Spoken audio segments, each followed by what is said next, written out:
Tahukah kamu bahwa ada salah satu sahabat Nabi yang bertekad menginjakan kakinya di surga dengan kakinya yang pincang?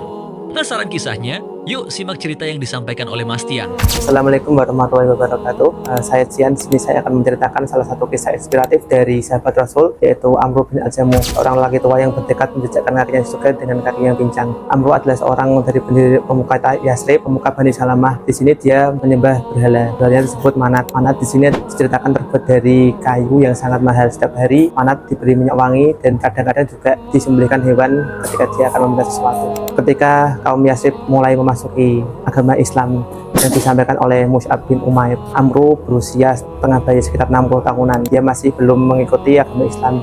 Amru memiliki 3 orang anak bernama Muawid, Mu'az, dan Khalad bersama ibunya Hindun, dan juga mempunyai sahabat bernama Mu'ad bin Jabal. Di sini Hindun khawatir kalau Amru akan masuk kufur karena dia tidak masuk Islam, sementara Amru khawatir kalau anak-anaknya akan meninggalkan ajaran nenek moyang mereka yang telah dianut sejak lama. Amru pun bicara kepada Hindun dan menanyakan kepada istrinya, dan istrinya menjawab, "Coba Amru, dengarkanlah kata-kata Mu'az dari anakmu." Amru pun mengiyakan dan dia memanggil Mu'az untuk bicara dengannya. Di situ Mu'az anaknya membacakan suatu Fatihah kepada Amru. Jawaban dari Amru adalah dia sangat menyukai dengan kata-kata dari anaknya tersebut ataupun suatu Fatihah yang dia bacakan. Tapi Amru di sini masih bimbang karena dia nekat untuk meninggalkan ajaran nenek moyangnya, dan dia memutuskan untuk bertanya kepada Manat, berhala yang ia sembah selama ini. Diceritakan di sini ketika seorang akan berbicara dengan berhala, dia meminta untuk seorang perempuan tua berada di belakang berhala untuk menyampaikan apa yang akan dikatakan berhala tersebut. Ketika Amru bertanya kepada berhala tersebut, Manat diam saja. Di sini Amru berpikir kalau Manat sedang marah. Dia menunggu sampai Manat tidak marah dan bicara padanya.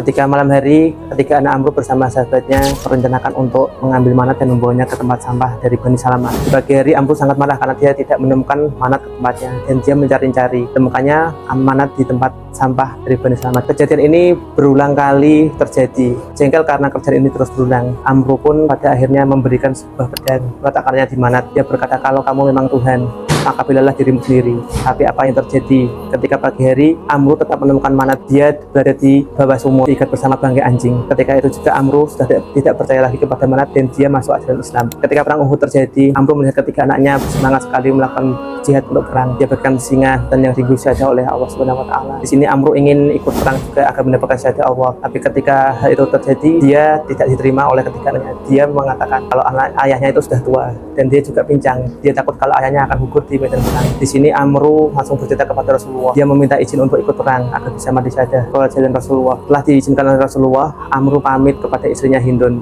Dia mengangkat kedua tangannya menghadap kiblat. Dia berdoa untuk minta syahadah dan pulang tanpa tangan hampa. Saat perang dia sangat teguh dan berani bersama sahabat-sahabat Rasulullah. Dia di sini merindukan, "Aku merindukan surga, aku merindukan surga," seperti itu ucap Amru. Di sini dia perang bersama anaknya Khalad. Dia berdua perang saling membelakangi. Di sini Amru sama Khalad gugur dalam perang. Dia mati syahid dengan waktu mati yang tidak terlalu jauh. Setelah perang, Rasul memeriksa syuhada Uhud lalu menguburkannya. Rasul pun berkata, "Biarkan mereka dengan darah dan luka mereka, aku bersaksi untuk mereka." Lalu Nabi bersabda, "Tidak ada seorang muslim yang terluka di jalan Allah kecuali dia datang di hari kiamat dengan luka yang meneteskan darah. Warnanya seperti zafran dan baunya adalah bau minyak wangi mis." Di sini Rasul meminta Amru untuk dikuburkan sebelah Abdullah bin Amru. Lalu dia pun mendoakan semoga Allah meridhoi Amru bin Al-Jamuh dan para sahabatnya dan para syuhada Uhud untuk menerangi kubur mereka. Dari kisah ini kita bisa mengambil kesimpulan dari Amru ketika dia yang pada awalnya tidak percaya sama Islam dan lebih menganut kepada agama leluhurnya. Ketika dia mendapat kenyataan kalau Manat yang selama ini dia sembah adalah bukan Tuhan,